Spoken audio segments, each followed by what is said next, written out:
Hello and welcome back to Come Geek Some. If you are new to the channel, please like and subscribe for all future content. You know, this whole Me Too movement has brought a lot of unflattering people to light. You know, you got people accusing, the Vic Mignogna situation, people accusing Vic of all these horrible deeds that he's supposedly done over the past 2 decades, even though they have no evidence. And the one that came about, it was a couple of years ago, is Andy Signal. He's the one who had done Screen Junkies, Honest Trailers, and a few other things. And he has actually just put out a video, and to be honest with you, it is one of the best videos that you could probably watch online at this moment. It was released today, and the title is Me Too Misfire, an honest defense of Andy Signal. I will leave the link below. And this shows everything that has happened to Andy. The same sort of thing that's happening to Vic at this moment in time. Even though Vic has, he's still got some of the emails and stuff that he sent to people. But with Andy, he has kept all the emails, all the texts, everything. Because some girl who, they mutually agreed together to go to a hotel room and have fun. That all happened. There's 3 occasions where, again, he brought this person out. They had fun in the hotel rooms, and that's really it. And it even shows via the texts what they got on with. But all of a sudden, this woman, again, when all this Me Too movement started happening, she kind of went off the edge a little bit. She sent him an email saying that she felt disgusted what he'd done. And it's like, whoa, read the emails, read the texts, and you're the one who clearly came on to me and everything else. And as you can see via this photo here, as promised, I said I would share details when I could, proving the allegations against me of assault and abuse were false.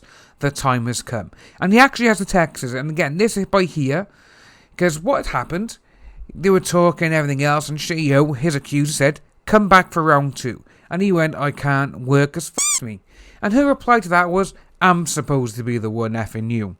So that kind of shows exactly what these type of people are. And this is the reason why real victims don't come out. Because they're scared that people are going to brand them false victims like all these real false victims who are only in it to get something out of it for themselves. Perfect example is, let's go back to Kara Edwards. Our friend who was, denied anything that with Vic sort of hasn't happened sort of thing. But we know it has. So, again, this big shout out to YouTube Ashley Sammy. Hey guys, check this out. Kara Edwards, who claims Vic done this to her in 2008, claims Vic is also her pal in a tweet from 2010. Anyone else find fishy that she calls Vic a person who done this to her a friend? Almost as if she's lying. Hashtag kick Vic, hashtag I stand with Vic. And that is exactly right. Because look at the tweet that she sent in 2010. Supposedly, 2 years after all this stuff has happened with Vic and her, even though we got the video of her initiating the dance, the one she said that Vic forced her on. And this is like, come on people. Even when there's foolproof evidence of video evidence as well, you still think, no, that's wrong. It's like, what is wrong with you people? Again, Kick Vic, they just don't see that. They think all of this is a win because they take one little word out of a sentence and be like, see, told you. And it's like, well, he hasn't said nothing. But again, that's what Kick Vic are. We know how they work. We know how they spin things. But getting back to the the tweet that Kara actually sent.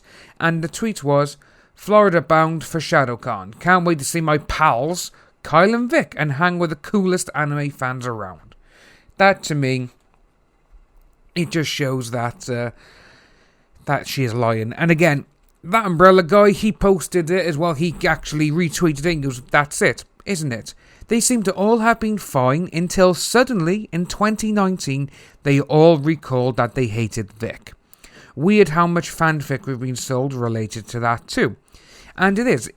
If you go back to, how long Vic's been doing it, how, many people know Vic for his voice acting work, all these people who have supposedly come forward, even though there's only a handful of them.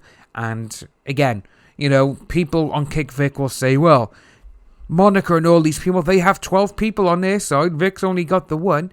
But the majority of the people who have signed and done these affidavits for Monica and all these, well, one of them is actually being arrested, and he was done for false information. And what was the other one? Oh yeah, one was actually debunked by the person you said was doing this. In your sworn statement, you said this person came and helped you. Then that person was like, I don't know what the hell you're talking about. I never helped you. So it does go to show, and it does make you think, if two of those people so far, one's arrested for false information and the other one who actually debunked everything, is going to make you think on the other ones. Because the jury will probably look at that and be like, well, why have you put his name there when you've said he done this, but he's come out and said he hasn't? He hasn't, he never helped you, he never done this, he never done that. And then obviously, when you got the person who has been arrested and has a record of false information on his record, that's what he's got, come on, and you name him, people are going to be thinking, well, he's done it once before, he'll do it again, just to make anyone happy or whatever, just to help people. This is going back to a couple of months ago, if you believe, when I did a couple of videos on someone who then requested I take those videos down because basically they painted him as an idiot and a liar, And again, he used the false claim system to do it. And again, I had to remove the videos. But it's the exact same situation. He said that one of his friends was done by Vic. Then all of a sudden, he said there was a police report as well. Next thing, someone said, well, we can't find a police report. Oh, they never did one. And then you ask again. He said, oh, no, it was me. I'm like, well, we can't find anything about you. And then he goes, oh, no, nothing happened. So that is the people who are on Kick Vic. Just let that sink in, alright? You got people who are saying these horrible things that there's someone done to them, supposedly, but they're third, fourth, fifth, or even sixth people account, to go, someone told me, someone's cousin's former roommate, / mother, who's their baker, they get the bread down the street from the baker who gets his meat from the butcher told her this, and now she's told me. That's exactly how it's going on Kick Vic. And I really don't seem to think you all understand that on Kick Vic. I really want to see how you all think that Vic has won, and that your mindsets are so targeted on hurting this man. You will go out of your way to do anything you can to hurt him, and even if that means lying, you're okay with that. That just goes to show the kind of judgment you have, the kind of morals that are in you, and it also shows what type of person you are, which is a horrible human being. If you go out of your way to hurt someone when no one has done anything, then shame on you. And my final words on this situation for this video is, karma is a bitch. If you are new to the channel, please like and subscribe, hit that notification bell for future updates, and I'll see you lovely people soon.